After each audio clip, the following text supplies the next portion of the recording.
사실 저는 중국을 바라보면서 중국의 가장 아킬레스건이 뭐야 그러면 많은 분들이 부동산 그러세요. 저도 거기에 대해서는 이견 없는데 그거보다 조금 더 큰 게 있는 것 같아요. 정치가 아닐까요? 저는 내년 시장도 뭐 소비가 좋아진다 이런 개념보다는 투자가 살아날 수 있는 환경이 되느냐. 한국은 수출하는 기업이기 때문에 수출하는 기업들과 관련해서 붐이 있을 때 좋아지는 거니까 오히려 그쪽에 좀 포커스를 맞추고 그 가능성을 한번 엿볼 필요가 있는 시장이라고 생각이 듭니다. 시간이 지나서 시장은 뭐 또 오를 건데 그 다음 시장을 주도할 만한 어떤 기업들이 있는지 또 혹시 가지고 계신 보유 종목이라면 그 종목들 중에서 2, 3년 후를 놓고 보면 좋은 그림을 그릴 수 있는 업종들도 분명히 있을 거거든요. 내가 가지고 있는 종목들에 대한 일단 점검 그 시기로 조금 삼으셨으면 좋겠습니다. 제가 그래도 애널리스트를 몇십 년을 해봤는데 올해 같은 장은 처음이에요. 이거는 프로뿐만이 아니라 누구도 이게 참 시장 어렵다 느낄 정도로 너무 뒤죽박죽해요. 데이터도 잘 안 맞고 데이터대로 했다가는 또 반대로 가는 경우도 의외로 생기고 왜냐면 올해 첫사례인 경우가 되게 많아요. 글로벌 역사상. 소매 판매가 좀 분기점이 될 수도 있고 이게 이제 생각보다 잘 나오면서 좀 시장에 문제가 됐잖아요. 전체적으로 좀 연준에서 보고 있는 것 자체가 물가를 잡기 위해서 결국엔 제한적인 성장을 원했는데 이렇게 소매 판매가 잘 나오면 3분기 성장률이 크게 나올 수밖에 없고 사실 그런 요인들이 시장에 좀 많은 부담들이 됐었던 것 같아요. 거기다가 뭐 아시겠지만 최근에 또 이스라엘 요 문제가 좀 많이 불거지고 여러 가지 문제들이 불거지니까 사실 굉장히 어려운 시장이 됐었었고 저도 굉장히 오랜 동안 이렇게 겪어봤지만 되게 참 잠을 못 자겠더라고요, 진짜. 그래서 뭐 적절하게 대응을 못 해드린 것 저희 입장에서 죄송하기도 했고 굉장히 뭐 전체적으로 시장이 많이 어려워서 뭐 하여튼 굉장히 뭐 많이 죄송스러웠습니다. 예.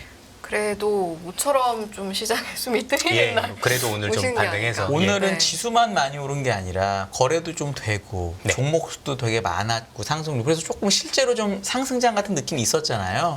이사님 어떻게 보셨어요? 오전까지만 볼 때는 안 그랬었죠. 오전까지만 하더라도 의외로 시장이 미국 시장이 그렇게 나쁘지 않았기 때문에 그래도 좀 버틸 줄 알았는데 생각보다 많이 밀리다가 되반등하는 모습을 보여서 사실 내용면으로 보면 오히려 긍정적이라고 볼 수도 있을 정도로 오히려 오늘 이제 미국처럼 이제 뜨뜻미지근하게 끝났으면 내일도 반등에 대한 여력이 약할 수 있었지만 오늘 모습만 놓고 보면 뭐 사람마다 제가 볼 때는 많은 분들을 오늘 이제 모니터링을 해보니까 의외로 섣부르긴 하지만 그래도 이 정도면 많이 온 거 아니냐, 사볼 만한 거 아니냐라는 시각들도 일부 존재를 하는 것 같고 그래서 일부 저가 매수들이 들어온 걸로 알고 있습니다.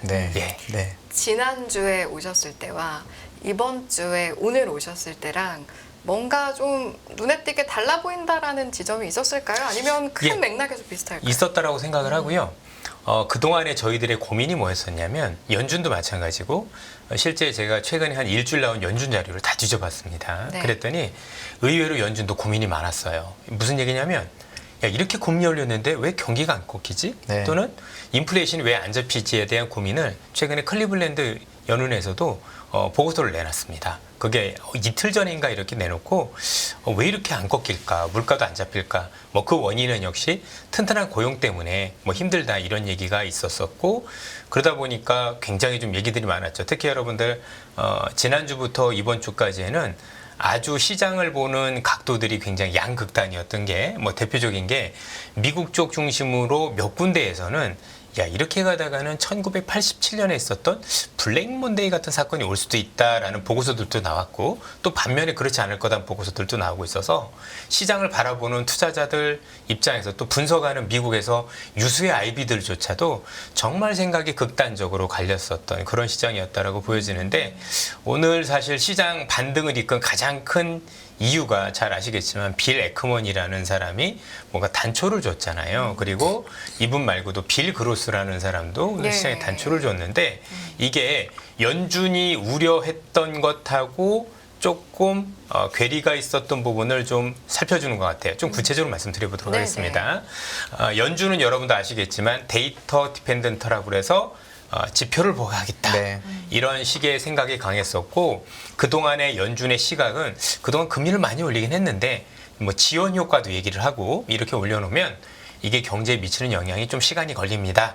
라는 얘기도 했었었는데 여기에 대해서 오늘 빌 에크먼이라든가 빌 그로스는 실제 지표가 나온 것하고 실제 우리 투자자들 또는 우리 시민들이 느끼는 체감 경기는 너무 다르다. 그래서 대놓고 원래 이제 빌 에커먼이라는 분이 지난 8월에 미 국채 금리가 많이 올라갈 것 같다. 그리고 자기는 몇 년 들고 갈 거다 이런 얘기를 했는데 지금 사실 2달 만에 석 달이네요. 그죠? 석 달 만에 생각을 바꾼 거거든요. 그러면서 그 근거를 뭐로 됐냐면 뭐 여러 가지 불확실성이 커서 미 국채를 숏을 치는 거는 대단히 부담스럽기도 하지만 경기에 대해서 조금 부정적인 얘기를 했어요. 최근에 여러분들 아시겠지만 미국 경기에 대해서 부정적으로 얘기한 사람이 크게 3사람. 첫 번째가 테슬라 일론 머스크가 올해 좀 쉽지 않을 것 같고 내년에도 좀 쉽지 않을 것 같은데 그게 이제 거시경제에 대한 부정적인 얘기를 했다라는 게 그 사람도 첫 번째였었고 예. 두 번째는 올 빌 에크먼도 보니까 경제가 실제 피부로 느끼는 게 우리가 생각했던 지표와는 다르게 생각보다 많이 안 좋은 것 같다 이런 얘기를 했었고 또 여러분들 빌 그로스라는 예전에 채권왕 그분도 오늘 자동차 판매 이런 거 얘기하면서 중고 천매 이런 거 얘기하면서 이런 정도로 연체율 쌓이는 거는 원래는 경기 둔화의 신호였다라고 하면서 전부 다 흔히 얘기하는 국채에 대한 어떤 포지션을 바꾼 거죠. 쉽게 해서 금리가 더 올라갈 거다가 아니라 여기가 거의 정점일 것 같다라는 식으로 표현들을 한두 사람이 아니라 여러 사람들이 즉 경기를 보는 사람들은 다 지금 안 좋게 얘기를 하고 있고 예. 지표를 보는 사람들은 아직 그게 지표로 나오지 않았으니까 반응을 안 하고 있는 그런 시장이었는데 오늘은 어쨌든 실물을 보는 사람들 중심으로 시장이 좀 많이 움직였다 이렇게 보시는데요. 한번 장표 한번 보실까요? 예. 네. 요거 한번 보시면 오늘 이제 여러분들 금리에 대한 시각 변화가 있었었고 오늘 빌 에크먼이 이렇게 이제 트위터 예전에 트위터 지금 X라는 데 있었던 건데 이 사람이 얘기하기를 국채 5% 올 것이라 예상하고 8월 초 했었는데 오늘 싹 정리했다. 그리고 이거 들고 가기엔 너무나 더 많은 리스크가 있는데 그거는 시사하는 것보다 더 빠르게 그러니까 경제 데이터가 시사하는 것보다니까 경제 지표는 안 나빠 보이지만 실제 경제는 생각보다 많이 안 좋아지고 있다. 예. 이런 얘기를 했었던 거고요. 밑에도 보시면 채권왕 빌크로스 같은 경우도 올해 미국 경제가 침체로 하향할 가능성이 높다. 이 얘기인 즉슨 3분기 경제 성장률은 되게 좋게 나오겠지만 4분기는 의외로 둔화가 될 수도 있다. 이런 얘기를 한 거거든요. 전체적으로. 그래서 지금 최근에 지역은행에 대한 대학살도 있었고 자동차 대출 연체율. 여러분들 아시겠지만 최근에 미국에서 중고차 관련해서 보니까 중고차 관련 또 일반 자동차도 대출이 조금 신용이 안 좋은 분들은 한 14% 정도 대출 금리가 나오더라고요. 이런 것들이 있다 보니까 아무래도 못 갚는 거 아니냐. 그래서 4분기가 좀 안 좋을 것 같다라는 얘기를 하셨었습니다. 네. 그럼 이제 중요한 거 이런 거겠죠. 어쨌든 지금 이런 것만 놓고 보면 빌 에크먼도 얘기했지만 경기 지표만 보면 나빠 보이지 않지만 실제 경기는 그렇지 않아. 이게 이 사람들의 주장이거든요. 그럼 우리는 어쨌든 정책을 결정한 사람들은 연준이잖아요. 그러면 야 연준도 똑같은 생각을 해야 되는 거지 저 사람들만 그렇게 생각했다고 될 거냐 이런 생각을 할 수 있지 않습니까? 거기에 대해서 한번 최근에 있었던 자료 하나 또 한번 가져와 봤습니다. 네. 한번 보시겠습니다. 이번에 여러분들 아시겠지만 며칠 전이죠. 예. 며칠 전 그 연준의 파월 의장이 뉴욕 경제클럽에서 발언한 내용들이 있어서 가지고 왔는데요. 요걸 정리해 놓은 건데 보세요. 성장과 관련해서는 파월 의장이 어떻게 얘기를 했냐면 올해 지속적인 호조를 보이고 GDP 성장률은 3분기 강세를 보인 후 4분기와 내년에는 둔화될 것으로 본인이 전망한다라고 한 이게 3일 됐나요? 네. 얘기를 했어요. 그래서 연준조차도 파월 의장도 4분기보다는 그러니까 3분기까지는 굉장히 좋겠지만 4분기부터는 꺾일 것 같은데라고 이미 우리한테 발언을 한 상황이에요. 그러면 이 사람은 이렇게 얘기를 했고 또 실제 실물 경제를 보는 사람들은 연준이 생각했던 것보다 조금 더 내려갈 것 같은데 이런 얘기를 했다라는 거죠. 물론 이제 시간을 두고 봐야 되겠지만 우리가 생각하는 만큼 연준과 지금 시장에 실무를 하는 분들과의 생각이 많이 다르지는 않다. 다만 이제 정도가 이제 경기가 어느 정도 조금 식느냐의 정도에 대해서 기본적으로 조금 실물을 보시는 분들은 조금 더 안 좋을 거로 생각하시는 거고 연준은 그 정도까지는 아직 아닌 것 같은데 좀 확인하자는 시각인데 전체적인 방향은 같은 것 같아요. 전체적인 방향은 3분기 정점, 4분기를 기점으로 좀 둔화되지 않겠느냐. 사실 우리가 알면 파월이 이 얘기는 처음 한 거거든요. 우리는 그동안에는 뭔가 경제가 용가리 통뼈여서 뭐 이렇게 했음에도 불구하고 안 꺾일 것 같아. 오히려 3분기에 소매 판매가 좋았으니까 4분기도 경제가 뭐 썩 나쁘지 않고 괜찮을 것 같다라고 저는 잘못 생각했는데 실제로 보니까 연준 의장은 이런 얘기를 공식적으로 했다라는 얘기죠.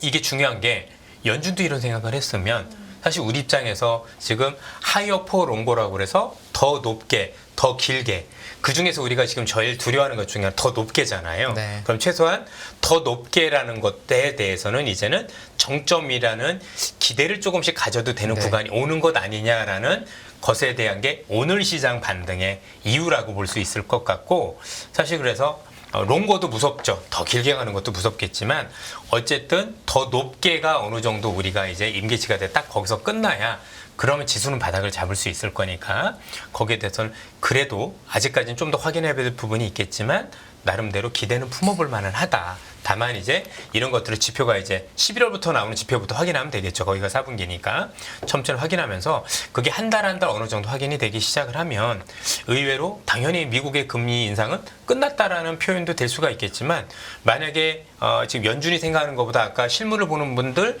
생각대로 간다라면 내년에 2번 금리 내릴 기회가 더 될 수도 있는, 그러니까 아무것도 지금 정해진 게 없는 그런 상황이 될 수도 있는 거죠. 그래서 우리가 너무 나갈 필요는 없고 어쨌든 오늘 시장에서 제일 중요한 건 실물을 보는 분들 입장에서는 경기가 정점을 찍고 내려갈 거니까, 그렇죠? 금리도 더 내려갈 거다. 그러니 내가 국채에 대해서 숏을 쳤던 거는 걷어들이겠다라는 얘기를 했던 거고, 그래서 연준도 어떤 생각을 가지고 있나 봤더니 파월 의장은 최소한 그 사람들과 정도의 차이는 있는지 모르겠지만 큰 그림에서 4분기부터 둔화되는 거에 대해서는 같은 생각을 가지고 있더라라는 거죠. 네. 그러면 어쨌든 우리 입장에선 하이어퍼 아까 얘기했던 뭐 더 높게, 여기에 대해서는 이제 더 높게는 이제 우리가 정점에 왔을 수도 있겠구나 기대를 이제부터 조금 품으면서 앞으로 있을 지표라든가 이런 걸 통해서 좀 확인해 나가는 작업. 그러니까 바닥을 다지고 올라올 때 빠르게 올라오기보다는 그러면서 하나하나 올라올 수 있는 그런 시장 펼쳐질 수 있을 가능성을 엿볼 수 있는 첫날이 아니었냐.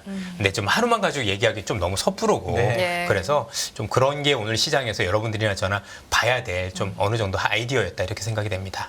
이사님도 사실 애널리스트 생활 오래 하셨고 네. 경제학도 전공하시고 워낙 많이 아시잖아요. 네. 지금까지는 이제 남의 얘기를 쭉 해주셨는데 네. 사실은 3분기 GDP가 높은 건 다 알고 있고 미국은 이 분기 GDP 성장률을 연율화해서 주잖아요. 예. 그러니까 4분기가 나쁜 거는 사실 너무나 당연하잖아요. 네, 3분기가 맞습니다. 올라왔으니까.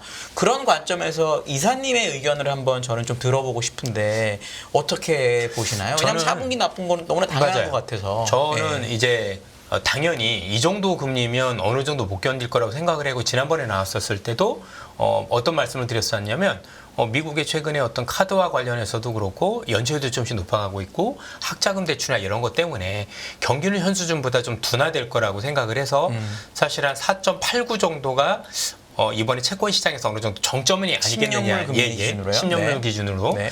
여러분도 아시겠지만 10년물이 제일 중요한 게 10년물이 실세 금리하고 100% 연동되게 돼 있습니다. 그래서 대체적으로 약간의 차이는 있지만 미국채 10년물하고 플러스 3% 정도가 실세금리입니다. 네. 그러니까 주택담보대출금리, 학자금리 이런 것들이 딱 3%는 아닌데 한 2.8에서 3% 정도 왔다 갔다 하더라고요. 오늘도 차이를 이렇게 보니까. 그래서 10년물 기준으로 굉장히 중요하게 봐야 되고, 그래서 야, 저 정도면 아무리 뭐 미국 경제가 좋고 고용이 좋다 하더라도 경기는 최소한 지금보다는 좀 식지 않겠느냐, 네. 조금 둔화되지 않겠느냐라는 생각을 가지고 있었고, 그래서 조만간 뭔가 우리가 이제 뭐 썩 좋은 반등은 아니더라도, 왜냐면 그게 소비가 안 좋은 걸 거니까 그런 거 하더라도 좀 바닥은 좀 빨리 잡아가지 않겠느냐라고 생각을 했는데, 그 생각을 한 뒤로도 뭐 한 일주일 동안 시장이 너무 흔들렸어요. 네. 근데 뭐 아직까지 그 생각을 제가 바꾼 건 아닙니다. 물론 제가 틀릴 수도 있다는 생각을 가지고 뭐 하겠지만 오늘 이런 어떤 것들을 나온 거를 봐가지고는 그렇게 생각을 하고 있고요. 하나 조금 더 말씀을 드리자면, 지금 그림은 제가 오늘 안 가져온 것 같은데 지난해 10월이 기억나시는지 모르겠지만 지난해 제가 10월에 이 자리에 나왔을 때 처음으로 업계 최초로 지금이 바닥입니다라는 말씀을 드렸었어요. 2100 네. 말 때죠. 네. 네. 네. 그 네. 바닥이었었고, 그래서 더 올라갈 거다라고 했었었는데, 그때와 지금 비슷한 상황이 하나 벌어지고 있는 게, 네. 그게 뭐냐면 일본의 엔화, 일본의 금리, 그다음에 미국의 국채 수익률이 지금 같이 임계치에 와 있다는 얘기입니다. 네. 무슨 말씀이냐면 네. 네. 현 수준에서 미국의 국채 금리가 더 많이 올라가면, 그래서 달러가 더 강세로 가면, 아시겠죠? 일본 입장에서 굉장히 곤란하잖아요. 그렇죠. 예. 네.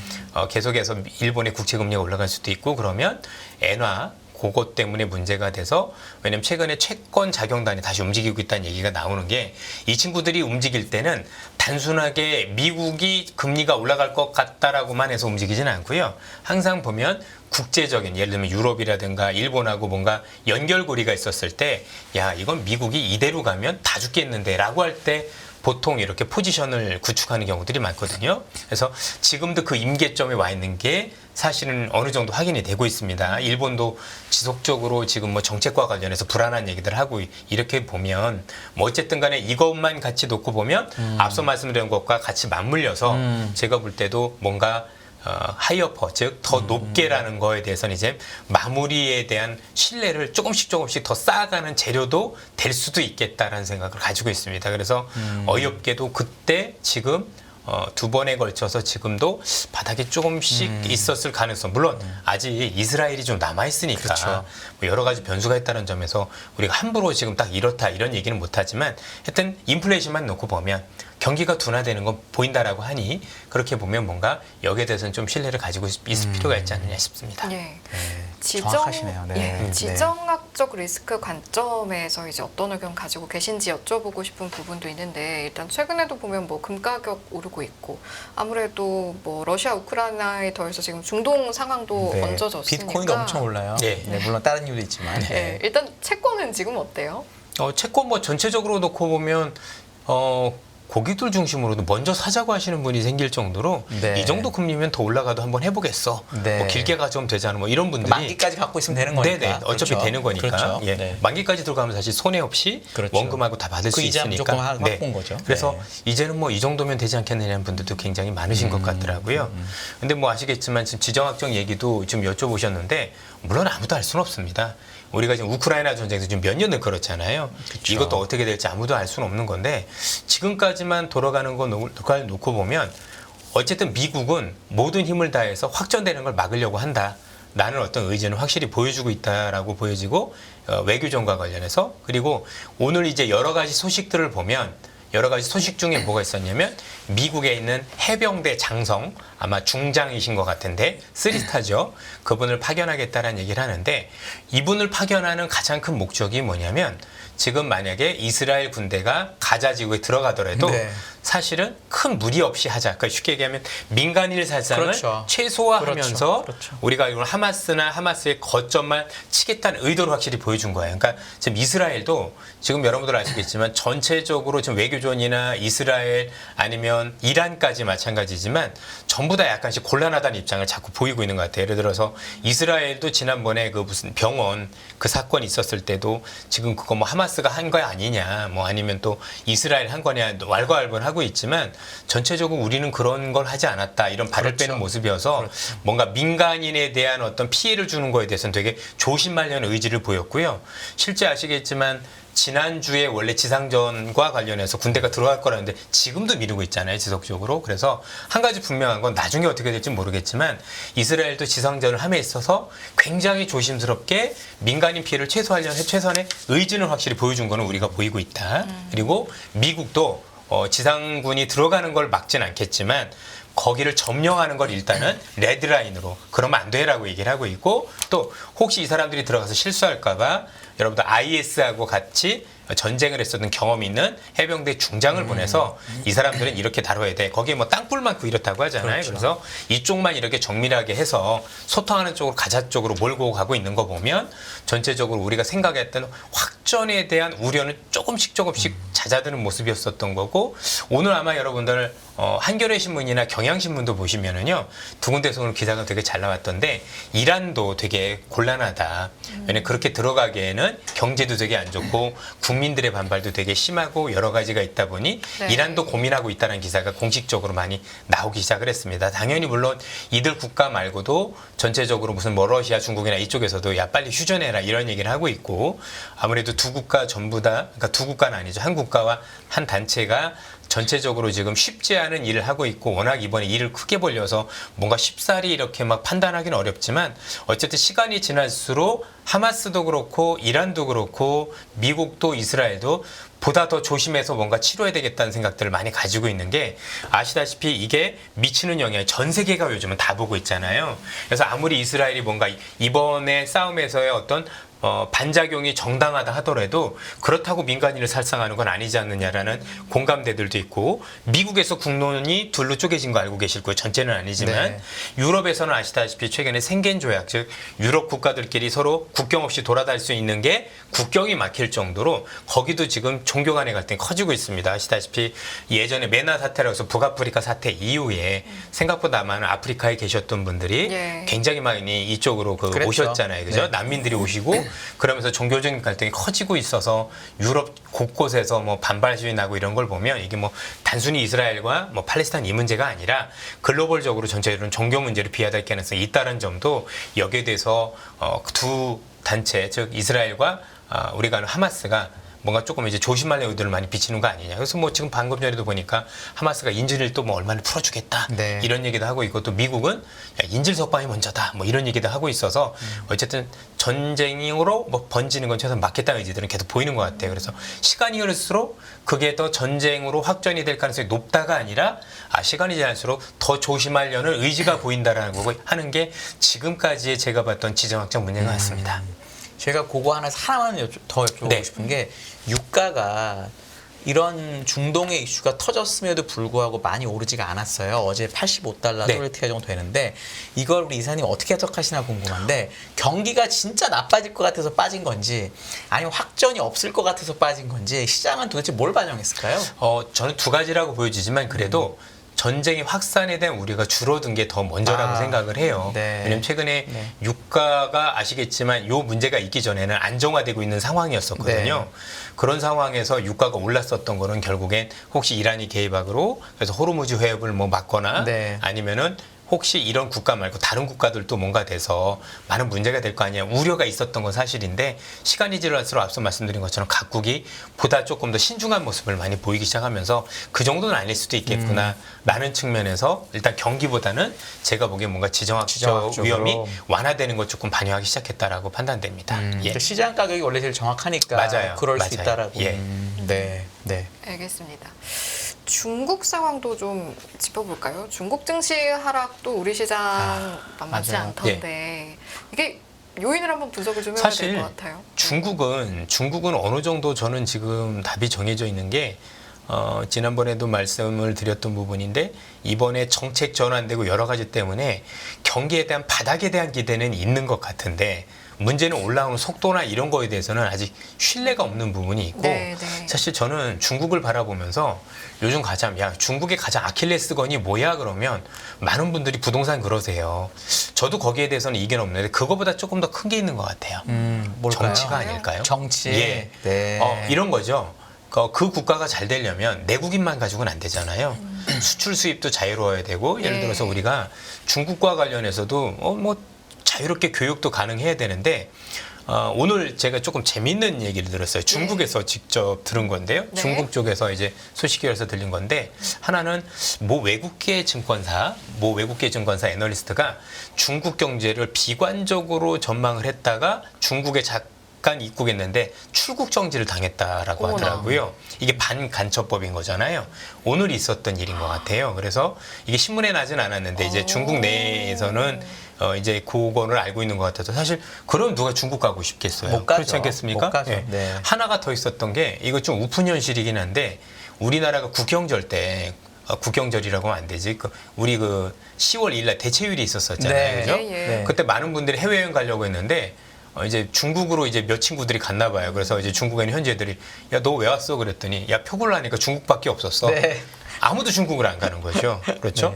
그러면 제가 이 말씀을 드린 이유가 지금 중국이 아무리 경기 부양책을 쓰고 강하게 한다고 하더라도 결국 경제라는 건 중국의 어떤 큰 덩치를 지탱을 하려면 궁극적으로 해외하고 교류가 좀 자유롭기도 하고 우리가 중국에서 물건을 팔 때 뭔가 내가 실력만 있으면 할 수 있겠어 이런 게 돼야 될 것 같은데 이런 식으로 뭔가 정치적으로 굉장히 불편하면 뭐 바닥은 찍고 여기서부터 약간 나아지는 정도는 될 수 있어도 뭔가 중국이 기대하는 정도 회복을 기대하는 게 과연 쉬울까? 저는 그거에 대해서는 조금 약간의 의문은 가지고 있어요. 그래서 바닥은 찍은 것 같고 지금보다 나아질 거는 가능성도 있겠다. 그러나 그 이상으로 뭔가를 하려면 이것만 가지고는 안 된다. 이것만 가지고는 안 되고 그래도 해외 국가들과의 뭔가 조금 더 긍정적인 그렇죠? 반가점 이런 것 간첩법 이런 것도 좀 폐지를 하고 누가 보더라도 이제 중국도 마음대로 갈 수 있겠구나라는 어떤 그런 어떤 불안감이 없고 이런 것들이 있어야 전체적으로 좀 경기가 좀 현재보다 나아지지 않을까. 예. 물론 이제 중국 정제가 워낙 내수 중심이고 뭐 사람이 많으니까 되지 않겠느냐라고는 저도 할 말은 없지만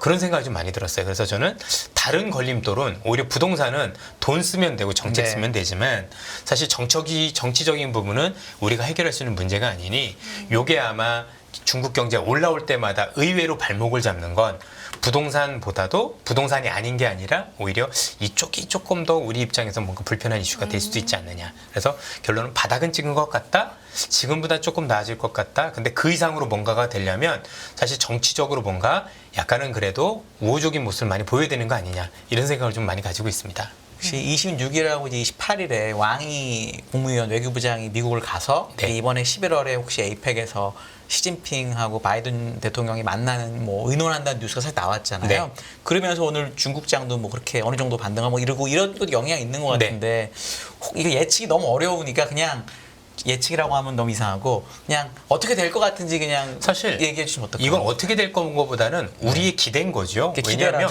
네. 지금 중국도 그렇고 미국도 이해관계는 맞아 떨어져요. 네. 일단 바이든 입장에서는 굉장히 좋은 상황은 아니죠.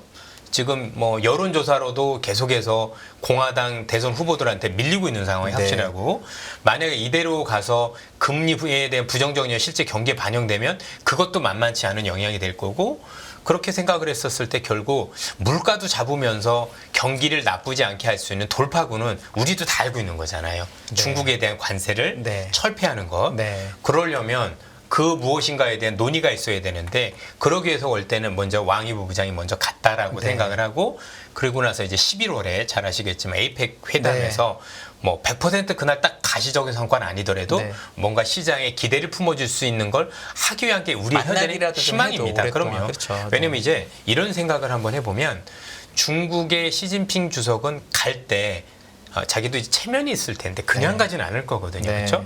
뭔가 그래도 서로 체면을 세울 수 있으니까 미국도 실리를 얻고 중국도 체면을 얻을 수 있는 그 무엇, 즉 중국 경제도 이제 바닥을 찍을 때 그래도 회복될 수 있는 약간의 기폭제가 될 수 있는 게 관세 인하가 될 수도 있는 거고 미국 입장에서는 그렇잖아도 굉장히 어려운데 여기서 관세를 통해서 물가를 더 낮춰줄 수 네. 있다라면 사실 통화 정책과 관련해서 어떤 그 중앙은행의 어떤 그 기류가 좀 더 유연하게 뭔가를 해줄 수 있는 여유가 생기잖아요. 그러면 내년에 대선에서 훨씬 더 유리한 고리에 오를 수 있는 그게 되니까 왜 너무 늦으면 또 안 되니까 네. 내년 지나면 내후년 뭐 중반에 하면 내년 11월 4일이 선거인데 네. 어렵지 않습니까? 네. 그래서 이번에 거는 기대가 적지 않은 게 사실입니다. 그쵸. 예, 물론 이거는 무조건 확인해야 되는 거죠. 이건 진짜 솔직히 희망사항이에요. 그렇죠. 희망사항인 아무도 거지 모르죠. 될지 안 될지. 논리라는 게 없는 예, 거니까. 그러나 네. 이제 뭐 본질적으로 보면 둘이 지금 하지 않으면 쉽지 않을 텐데라는 생각을 가지고 있고 둘 다 궁지에 몰려 있다는 점에서 볼 때는 항상 그렇잖아요.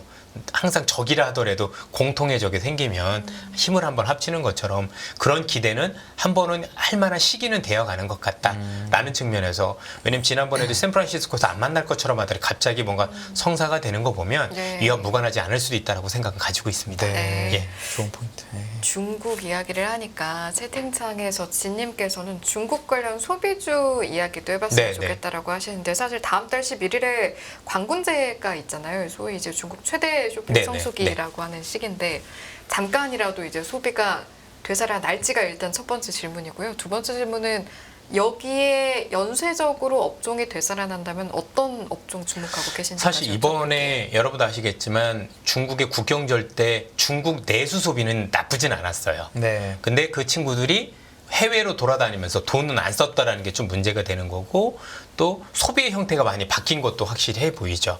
전체적으로 뭐 최근에 중국인들도 뭐 자기네들 고향 중심이나 아니면 이런 데 뭐 맛집 찾아다니고 아니면 골목골목 예쁜 데 찾아다니고 뭐 그랬다라고 얘기를 많이 하고 있고 뭐 그렇게 이렇게 본다라고 하면 관군제 때라고 해서 정말 많이 살 거냐 일단은 볼 필요는 있는 것 같고요. 대신에 국경절 때 소비가 있었으니 그게 내수만이라도 중국 나름대로 그 안에서 뭔가 이루어질 수 있다라면 그래도 중국 경기 현재보다 조금 나았다라고 판단할 수 있겠죠. 다만 최근에 어떤 소비 성향을 보면 이게 해외 기업들에 미치는 영향은 제한적인 것 같다. 뭔가 중국의 관군제를 했었을 때 우리 기업들한테도 그래도 예전에는 뭔가 그래도 수혜가 있었다라 본다라면 최근에 국경절 때 중국인들이 한국 와서 돈을 많이 안 쓰고 갔다는 걸 감안했었을 때 이미 소비 패턴이 많이 바뀌었다라고 생각해야 될 것 같고 중국 기업이 좋은 정도. 그래서 중국이 좋아지면 우리가 중간재를 수출하는데 그래도 지금보다 나은 정도 그렇죠. 이상까지는 아직 기대하지 않고 보는 게 맞지 않을까 하는 생각이 듭니다. 왜냐면 이미 애플이라는 게 지금 인기가 생각보다 없다는 얘기를 하는데 사실 네. IT 수요가 의외로 큰 거잖아요. 네. 그렇게 생각을 했었을 때는 일단은 큰 기대보다는 확인 후 대응하는 게 좀 어떨 거라는 생각이 좀 많이 드네요. 네. 그래서 저도 그것 때문에 일단 관군제 전에 중국을 한번 가볼 생각이에요. 네. 어쨌든 다시 한번 가봐서 얘들이 뭘 어떻게 하는지 한번 좀 봐야지. 그리고 또 무슨 문제가 있는지 봐야지. 그러지 않으면 또 쉽지는 않을 것 같아요. 뭐 앞서도 말씀드렸지만 중국에 가는 건 중국에서 뭔가 이 친구들이 한국 거 살 것 같아서 가는 게 아니라 어쨌든 중국 내부적으로 해도 그래도 뭔가 일어날 기미가 있는 건지 그때 5, 6월 달보다 훨씬 더 분위기가 바뀐 건지 그런 걸 한번 눈으로 한번 확인하고 싶습니다. 우리 이사님 또 중국 전문가시라서 그러니까요. 아유, 전문가는 아니고요. 네. 눈으로 보는 대로 그냥 볼 뿐인 겁니다. 네. 그게 예. 중요하죠. 왜냐면 중국은 예. 확실히 눈으로 보는 거하고 달라요. 예. 다녀오시면 또 여러 가지 여쭤봐요. 그러니까요. 네. 네. 그래야 되겠네요. 네. 알겠습니다. 우리나라 이야기도 좀 해봐야 네, 되는데 그래야죠. 예. 뭐 앞서 잠시 중간중간 그래도 언급이 나오긴 했습니다만 전반적인 시장 분위기도 비롯해서 최근에는 이제 반대 매매에 대한 약간 우려의 시선도 이제 섞이고 있어요. 일단 총평부터 한번 여쭤볼게요. 예, 최근에 이제 여러 가지 안 좋은 사건들이 많이 있었습니다. 그러다 보니까 각 증권사별로 최근에 급등했던 기업들에 대해서 뭐 신용을 많이 제한하는 모습들을 많이 보이는데 이렇게 신용을 제한하면 오를 때 조금 힘이 아쉽죠. 왜냐면 그래도 뭔가 우리 확신이 있는 기업들 같은 경우 이런 바닥일 때 뭐 신용을 통해서 사시는 분도 있고 그럴 텐데 그게 막히면 이전보다 더 많이 살 수 없는 이런 아쉬움은 좀 굉장히 있을 거거든요. 뭐 전체증권사로 좀 확산이 되고 있는 것 같더라고요. 최근에 뭐 키움 사건 이후에 네. 훨씬 더 뭐 그런 일들이 많이 벌어지고 있는 것 같아서 거기에 대한 대비는 우리가 좀 많이 필요하지 않을까라는 생각을 하고 있고 어쨌든 빠질 때 최근에 많이 빠졌고 거래가 없이 빠졌기 때문에 일정 부분 반등도 그렇게 어려운 반등은 아닌 거는 같기는 해요. 근데 이제 그 이후에 어떤 기업들이 힘을 내고 갈지에 대해서는 시장의 환경을 조금 우리가 봐야 될 거라고 생각을 합니다. 왜냐면 지금 머릿속에 여러분들도 좀 복잡해지실 게 야, 지금 저 사람 얘기한 대로 뭐 금리가 내려가는 게 소비가 안 좋아지는 거면 지수가 오르는 건 맞아? 이렇게 얘기할 수도 있잖아요. 네. 그게 우리 경제에도 영향을 미치는 거니까 우린 수출 중심의 기업인 거니까. 그래서 아이디어를 한번 보면 그래 뭐 그렇게 해서 미국이 어떤 소비가 조금 부진하다라면 우리가 미국에 수출하는 소비 관련주들은 많이 오르진 않을 수도 있겠지만 저는 여전히 여러분들 항상 투자 관련주들이 네. 올해 시장을 장악을 했는데 그 투자 관련주들이 이 금리에선 더 이상 투자가 안 돼요. 오늘 여러분들 JP모건에서 보고서가 나왔었잖아요. 최근에 고금리가 되면서 많은 투자가 설비 투자가 지연이 되거나 연기가 됐다라는 기사가 공식적으로 떴단 말이에요. 잘 아시다시피 이들 기업들 같은 경우는 투자를 할 때 반드시 파이낸싱, 즉 돈을 빌려서 하기 때문에 금리가 굉장히 중요합니다. 네.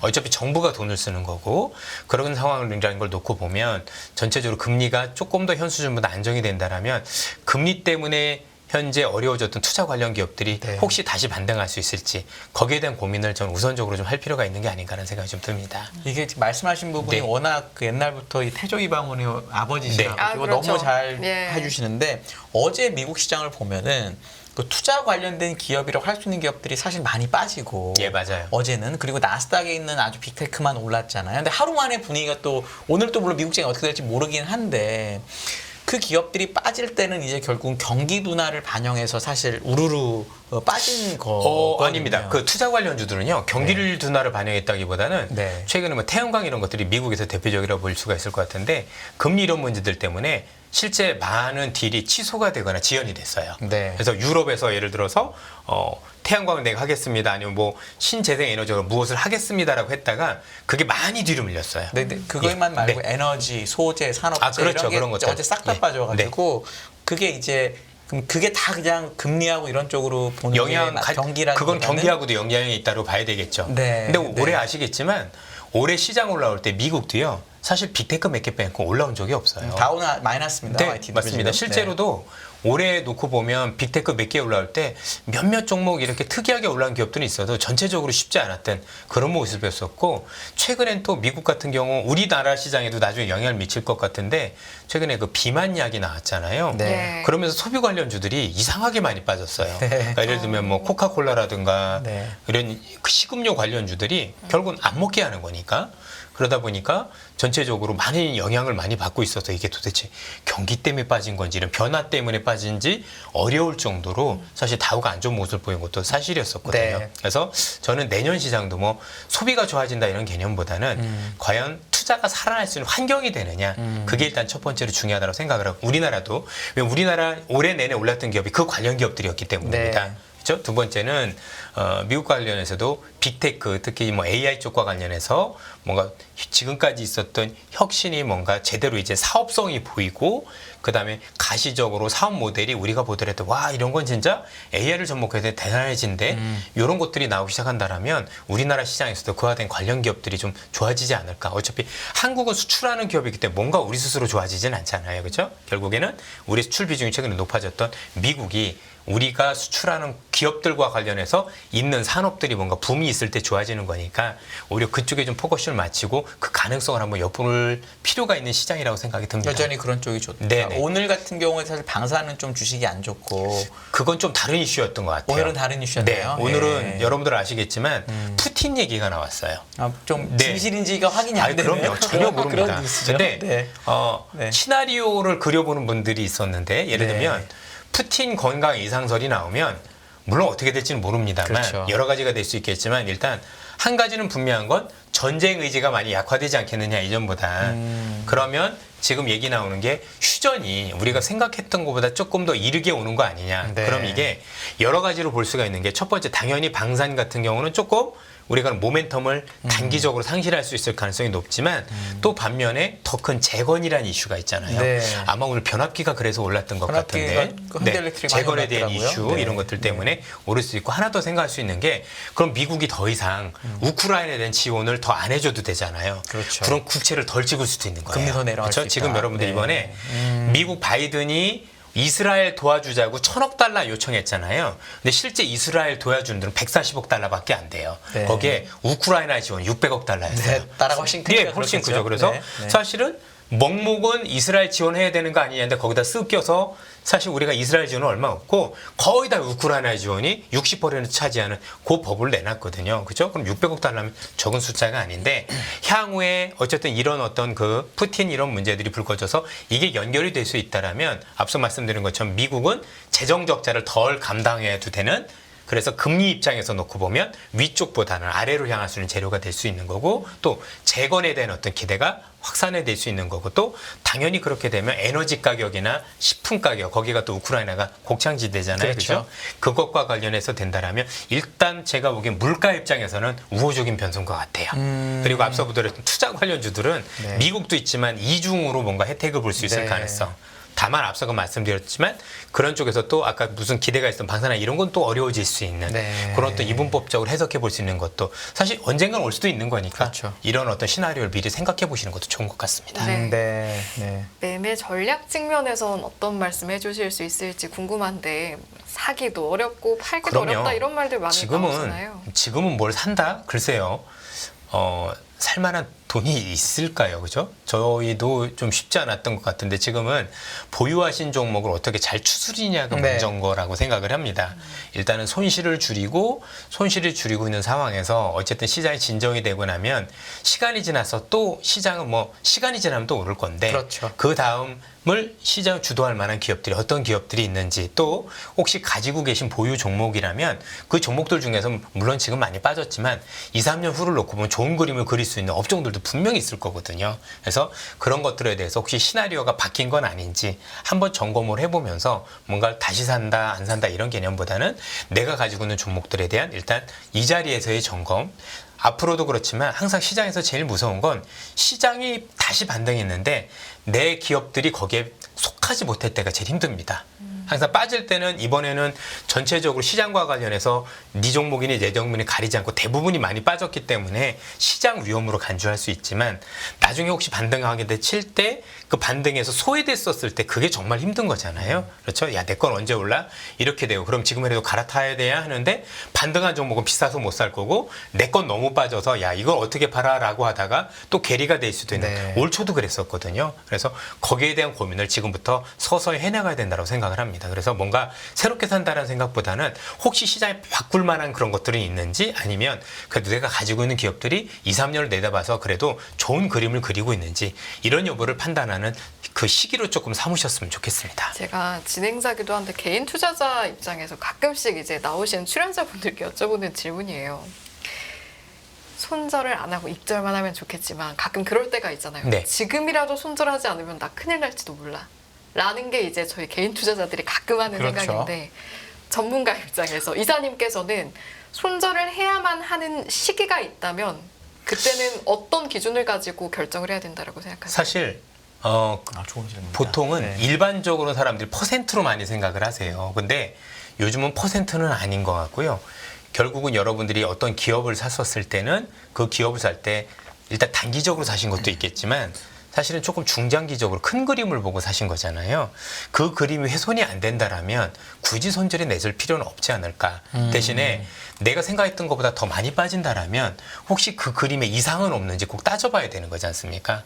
궁극적으로 우리도 뭔가 항상 큰 수익을 낼 때 보면 샀다 팔았다 했던 사람이라든가 뭔가 뭐 이런 거죠. 막 중간에 오르고 내리고 할 때 그걸 뭐 진짜 귀신처럼 맞춰서 할 수 있는 사람이 있지도 않을 뿐더러 그렇죠.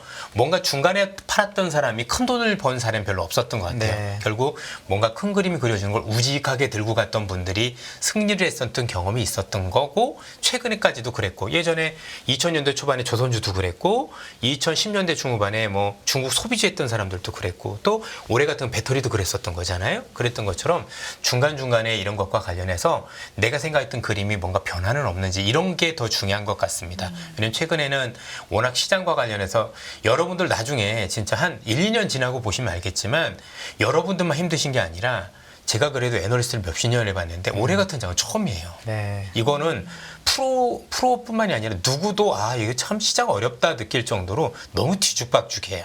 뭐 우리가 흔히 얘기하는 데이터도 잘 안 맞고 데이터대로 했다가는 또 반대로 가는 경우도 네. 의외로 생기고 왜냐면 올해 첫사례인 경우가 되게 많아요. 글로벌 역사상. 그렇죠? 예를 들면 여러분들 하원 의장 탄핵도 첫사례였잖아요. 그렇죠. 예. 이런 것처럼 의외로 경제학적으로 첫 번째 사례인 것들이 너무 많다 보니 우리가 기존에 봤던 통계학적 유의성이 많이 떨어졌던 시장이기 때문에 여러분들 너무 자책하실 필요는 없지 않을까라는 생각이 좀 많이 들고 있고요. 어쨌든 저는 그게 더 중요하다 이런 생각을 많이 가지고 있습니다. 사실 처음에 뭐 5% 빠지면 팔아라 저도 못 하겠더라고요. 네. 그건 말도 안 되고 10% 되면 팔아라 저도 그건 못 해봤습니다. 예. 대신에 제가 생각했던 거와 그림이 다르면 사실 가격이 얼마라도 그때는 팔았던 것 같아요. 네.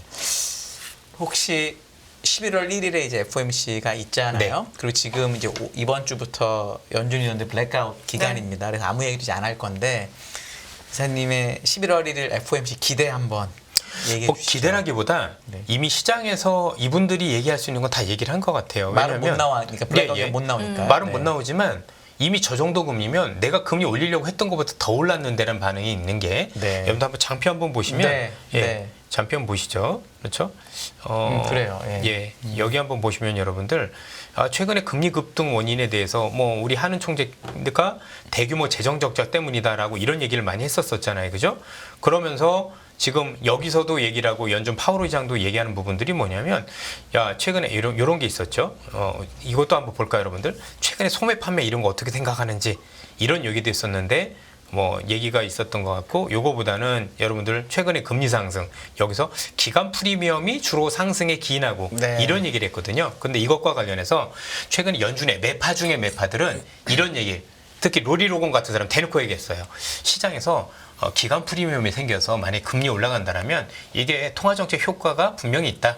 그래서 이것만 기간 프리미엄 이런 것들이 생겨서 올라간다면 더 안 올려도 되지 뭐 이런 얘기를 했기 때문에 전체적으로 지금 아직도 금리 올리지 않은 아주 소수는 있지만 대부분 매파들조차도 야, 이 정도 금리 올리면 한번 올린 것처럼 효과가 있기 때문에 괜찮다는 분들이 많고 비둘기파도 많죠. 그래서 뭐 당연히 동결은 저는 맞다라고 생각을 하고 있고 네.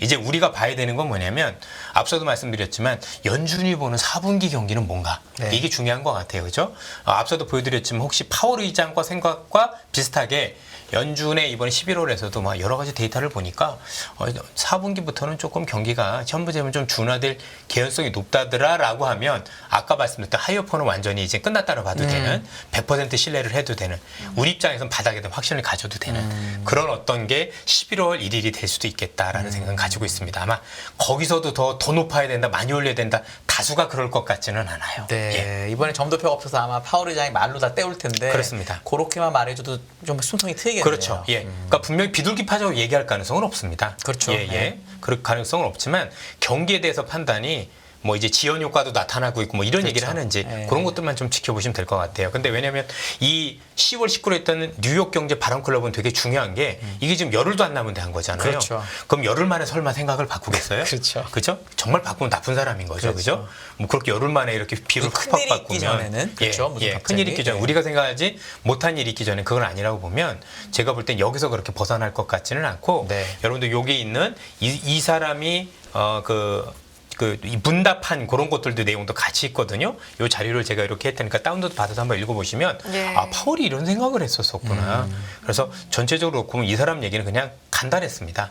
이번에 오른 건 기간 프리미엄 이런 것들 때문에 그냥 본인이 대놓고 얘기해 뭐냐면 인플레이션 상승이나 통화 정책 때문에 금리 오른 게 아니야. 되게 우째이면 그죠? 야 이거 금리가 우리가 더 많이 올릴 것 같아서 또는 인플레이션이 더 올라갈 것 같아서 올린 건 아니고 기간 프리미엄하고 보시는 것처럼 재정 적자 이런 것 때문이야 라고 얘기를 하고 있거든요. 전체적으로. 그리고 요 기간 프리미엄을 꼭 얘기한 게 지금 매파 대부분이 기간 프리미엄 때문에 올라간 부분을 생각을 하면 안 올려도 돼 라고 네. 얘기하고 있다라는 거죠. 그리고 본인 생각대로 4분기에 경기 둔화될 것 같아 라고 보고 있는 거죠. 그런데 그게 연준에 있는 사람들의 다수의 생각이라면 앞서 말씀드렸던 것처럼 우리가 뭔가 이제 조금 더 사도 되는 또는 기존에 했던 건 굳이 안 팔아도 되는 네. 그런 시장이 될 거라고 생각을 합니다. 이번에 동결하고 10월 19일에 했던 내용 정도로 얘기하는 거면 요 정도면. 하이어 가능성 많이 낮아지는 거다 이렇게 보시는 예, 거죠. 그렇습니다. 예, 열흘 만에 바꾸진 않겠죠. 저도 그렇게 믿고 싶습니다. 네, 예, 저도 정말. 그렇게 믿고 싶습니다. 네. 진짜. 예, 알겠습니다. 예. 함께 지켜보시죠. 네. 네. 전략적인 측면으로 다시 살짝 돌아와 보면 아까 이제 뭐 현금 있겠습니까? 일단 보유한 거 좀 잘 점검해 보시죠라고 말씀을 하셨어요. 그런데 우리가 또 한 달을 잘 보내서 근로를 해서 현금이 생겼습니다. 아니면 몇 달 좀 야금야금 잘 모아서 나에게 약간의 목돈이 생겼다라고 네. 하는 분들은 지금 금도 이제 오르고는 있는데 안전자산이 답입니까? 어디로 갈까요? 우선 네. 저는 이렇게 들더라고요. 최근에 은행 예금이 높다라면 제가 정확하게 지금 모르겠는데 4.5 이상이라면 괜찮지 않나요? 네. 저라면 채권보다는 예금할 것 같은데요, 차라리. 네. 예. 뭐는 국채는 신경을 써야 되지만 이건 안 써도 되잖아요. 그렇죠. 저 무위험 4.5 이상이라면 그것도 괜찮은 거 아닌가요? 네. 그래서 일정 기간 그건 무위험으로 저는 하면 그 정도 수익이면 괜찮아요. 그러면 신경 안 쓰고 뭐 1, 2%라면 모르겠지만 그 정도 수준이라면 저는 예금도 한번은 고려해 볼 필요가 있는 것 같아요. 예. 그렇게 해서 좀 안전하게 지키는 건 아니에요. 그 정도는 돈이 붑니다. 네. 예. 그래서 그런 것도 괜찮을 거라고 생각을 하고 네. 그 뒤에 무엇을 할 것인 거는 바닥이라고 사는 게 아니라 바닥이어도 앞서 말씀드린 것처럼 올라올 때 분명히 색깔이 또 생길 거잖아요. 그렇죠? 시장이 여전히 앞서 말씀드린 것처럼 이 상반기에 있었던 시장과 똑같은 색깔을 가지고 가는 건지 아니면 또 다른 색깔을 바꿔서 가져가는 건지 그건 확인하실 필요가 있잖아요. 당장 확인이 안 될 거니 너무 무리하게 뭐 너무 많이 빠졌다고 이렇게 베팅하는 건 조금 자제할 필요가 있겠습니다. 네. 정기예금을 검색해 보고 있어요. 예, 얼마 정기예금 나오나요? 특판인가요? 얼마로 3.5면? 나오나요? 지금 정기예금 주요 5대 은행은 최고 금리가 연 4에서 4.05% 12개월 만기 기준. 그런데 만약에 이제 혹시 예금자 보호법이 되는 데서 그 이상 금리면 그건 할 만하죠. 그 5천만 한도 원까지. 내에서 예, 그쵸. 한도 내에서는 저는 괜찮은 것 같아요. 예, 안 할 이유가 없죠. 뭐 적금 같은 건 5%도 있긴 한데 네. 적금은 이제 매달 넣는 맞아요. 거라 5% 네. 효과가 없으니까 그런 것도 있는 아니 거죠. 왜냐면 이게 그럴 만한 기회가 드물어요, 진짜. 네. 이게 몇 년 만에 온 거야, 진짜 농담 아니고 한 10년, 15년 이상에 2010년, 11년 이때 그때 빼놓고는 없었던 것 같아요. 그랬던 것 같아요. 네. 저도. 예. 이런 기회가 굉장히 드뭅니다. 네. 예금을 지금 그러면은 주식쟁이가 지금 예금하라고 하는 게 되게 만약에 이채롭긴 장기, 한데 단기 왜냐하면 내년 장을 아직 예측하기 너무 보통 이르지만 1년 정도면 괜찮고요. 1년 정도만. 괜찮고 그렇게 이자 잘 받다가 중간에 깨면은 물론 이제 덜 받긴 하겠지만 그렇죠. 기회 되면 나오셔도 괜찮아요. 그렇죠. 예.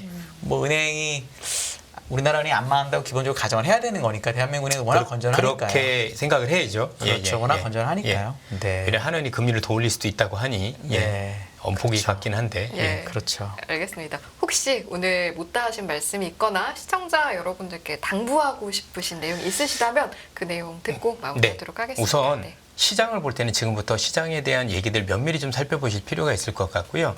너무 좋다, 너무 나쁘다가 아니라 양쪽으로 지금부터는 꼭 같이 보셔야 될 필요가 있는 것 같아요. 항상 시장이 좋으면 너무 좋은 쪽만으로 얘기하신 분들 얘기만 뭐 저를 비롯해서 그랬지 않았나 싶고 또 안 좋으면 또 너무 비관론에 빠져가지고 좀 한쪽으로 강한 경향들이 없잖아 있었던 것 네. 같아요. 어쨌든 지금은 그 중요한 건 금리입니다. 그렇죠? 금리 안정이 되느냐 안 되느냐가 급선무기 때문에 금리 안정을 주는 요인들이 11월 1일까지 어느 정도 결정이 되겠죠. 제가 볼 때 이번에 GDP 때문에 오르는 건 일시적일 것 가능성이 높고 워낙 지난 거니까 보통 여러분들 연준은 이렇게 지난 거 가지고 하는 경우 되게 드물거든요. 네. 보통 선제적 대응하는데 이분들이 하도 물가가 안 잡히고 그러다 보니까 후행적 대응을 지금 하고 있는 게 이것도 되게 드문 케이스예요. 네. 근데 이제 앞서 보셨던 빌 에커먼이나 이런 분들은 선행적으로 대응을 하다 보니 이 차이가 있는 건데 누가 맞다 틀리다가 아니라 이 간격이 좀 좁혀지는 걸 보시면서 투자 전략을 좀 짜실 필요가 있는 것 아니냐. 이럴 때마다 조금 더 너무 좀 더 냉정하게 객관적으로 뭔가 시장을 바라볼 필요가 있겠다라고 말씀을 드리고 싶습니다. 네. 네.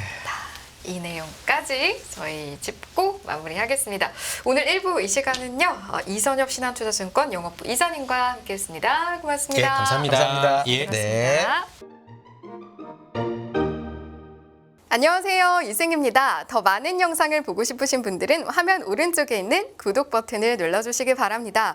그리고 영상을 보시면서 좋아요는 필수인 거 아시죠? 항상 인포맥스 라이브를 사랑해주셔서 감사합니다.